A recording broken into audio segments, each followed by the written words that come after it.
Does Adronis tell you which dimension he resides in, or which planetary constellation he would base? Yes, he's within the Sirius A constellation. He's on the 3rd planet. The name of the planet is Scheme. He's 5th density, and it's kind of like an energy world. It's like a world that's just consumed with all this beautiful, bright, translucent energy. And as you go deeper and deeper into the world, there's just more energies that are colorful and beautiful. And him himself, he's actually above Earth right now. His ship is actually located in Cairo, Egypt. He hangs, I guess you could say he hangs out there quite often. It's just that when every other being out there that is here to assign themselves to, caretaking the Earth, they mostly hang around the energy harmonic areas of the world, such as like Cairo, Egypt. So that's exactly where he is. He's made himself present to me. Actually, the really funny thing was when I started to channel him a lot more, I got a sighting with him. And what I did was, a friend was telling me, well, what you could do, Brad, you could always try a telepathic encounter to see if you can see a ship. And he says, just go out on your balcony, just, give like a telepathic response and see if anything comes about. And so I went out on the balcony and I just looked up at the stars. It was a really clear night. It was probably around 7 or 8 o'clock at night. It was nice and dark. And I just looked up at the sky and I just said, it's my intention for any Allied ships out there, if they're in the vicinity of Victoria, British Columbia, Canada, where I live, just to see if they could show themselves, just for my confirmation, do I know that you're out there. 30 seconds after I did that, there was a star that was above the sky, and it wiggled completely right out of the sky, and it just started streaking right across the sky when that happened, and it just went right across the sky in just about 30 seconds. And it was like, it was actually Adronis' ship too. That was the funny thing. And as soon as that happened too, I just felt like there was some sort of download that happened at the same time.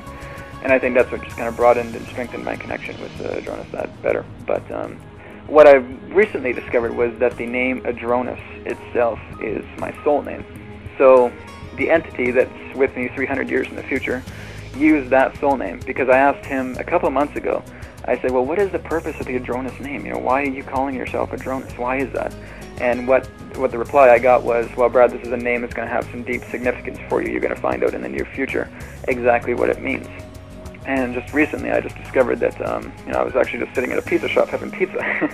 And I was thinking more about the oversouls, and I was thinking more about Adronis' name and all that stuff like that, and just instantly, bam, something hit me and said, Adronis is your soul name. That's exactly what it is. That's exactly why he's using that right now, because that's the name that he kind of wanted to create, like a DNA trigger or an activation trigger to kind of broaden me now. So now that I know that Adronis myself is my soul name, then that gives me the idea just to, process and understand more about my soul collective, like the incarnations I've been in the past, and probable ones in the future. So it's just been amazing, absolutely amazing. That's fantastic, Brad. It sounds like you've been on a really wonderful journey there, Brad. I believe you've recently, released a video where you're helping others, teaching others to channel. Obviously, that's a large body of work, I believe, about sort of 3.5, 4 hours long. What would you say would be one of the best ways for somebody who is really, really willing to move into channeling? What way would you suggest would be a good way in to open that connection? Well, if they're passionate in doing so, that's the very first one. That's the very first thing. If you're really passionate in understanding that you really want to dive more into yourself, you want to explore more facets of yourself, you have to just think of yourself as a crystal. Think of yourself as a crystal with all these facets, with all these rivets around yourself. And if you really want to expand yourself, if you want to, change the channel and start tuning into other frequencies, that's the best way to do it, with just starting out with your passion. And meditation is always the best way for me personally that I've started to learn how to channel and all that stuff. So if you're really deep into meditation and you really want to go that step further, if you really want to channel, the whole idea of channeling itself, you're doing it right now. Everybody that's listening to this is channeling right now. Your personality itself is a construct.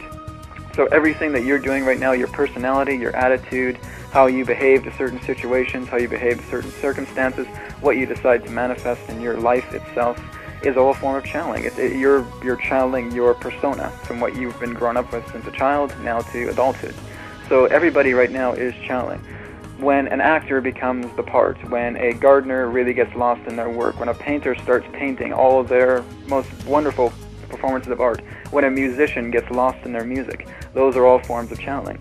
So if you really want to get into the idea of channeling in the sense of automatic writing or vocal channeling or which have you, It's simply getting into the state where you get into a meditation frame of mind, and you just start letting everything go.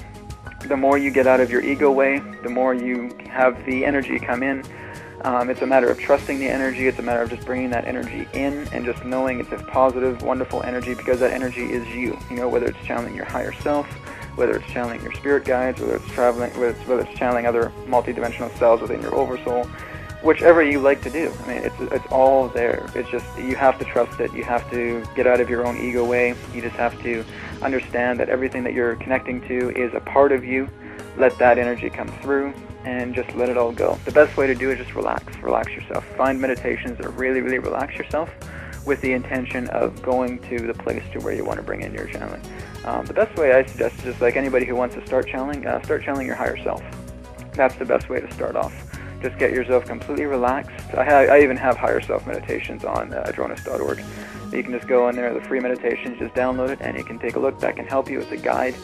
But the channeling course I have, it's an MP3 channeling course, so it's 3.5 hours long. It takes you throughout the entire thing from A to Z. I also have a Phase 2 course as well, too. It's not so much of channeling, it's more of an advanced course. It teaches you about astral projection, out-of-body experiences, activating your light body, just all these other different things. It's like a part 2 to Phase 1. But Phase 1 itself is the main channeling course. That one just gets you, it covers everything. It covers all the bases. So if you're interested in that, that's just a full detailed version of exactly, it teaches you meditations, exercises, what you can do when you start receiving channeling. Just everything, just covers the entire thing. And yeah, it took me, with Phase 1 and Phase 2 together, it's 7.5 hours of MP3 information, so it's a lot there, so you'll learn a lot of stuff. But all I can say is if you want to channel, just get into a meditative state, relax, let it come through, trust the energy, love it, and enjoy the ride as it comes. Well, thank you, Brad. I completely resonate with everything you just said there, and that was really, really good advice.